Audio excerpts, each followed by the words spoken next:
was in college when I picked up my first cigarette.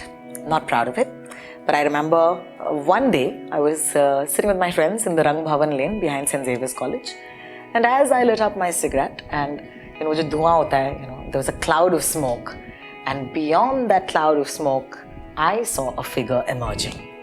That figure happened to be my father. जाहिर सी बात है, obviously फट गई थी. So I got so scared and I was like, all this smoke is coming from my mouth. He's obviously seen it. There's no hiding. So I asked him, I said, Dad, what are you doing here? My father obviously looked at me and he said, that's the exact same question I want to ask you, beta. What are you doing here? And I remember him like being really angry. My friends obviously unki phat gayi thi. And then my father walks off. This was, I think we were 16 years old.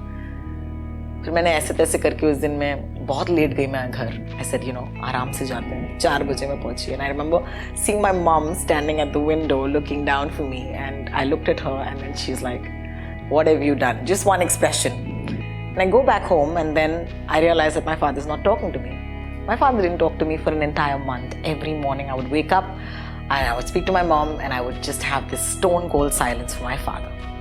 Obviously, I had screwed up.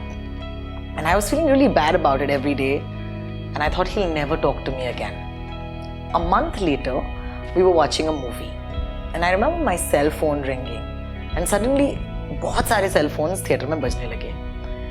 Bombay had an attack. I think there were the train blasts, that happened in the city. And everyone was getting a phone call. My friends called me and then suddenly I saw my father called me. And I put the phone to my ear. And he asked me just 3 words. He said, are you all right? And at that time, even though the city was in panic and I didn't know how I would get home, I remember saying, Dad, I'm all right now. I was so happy that he called me and he spoke to me again.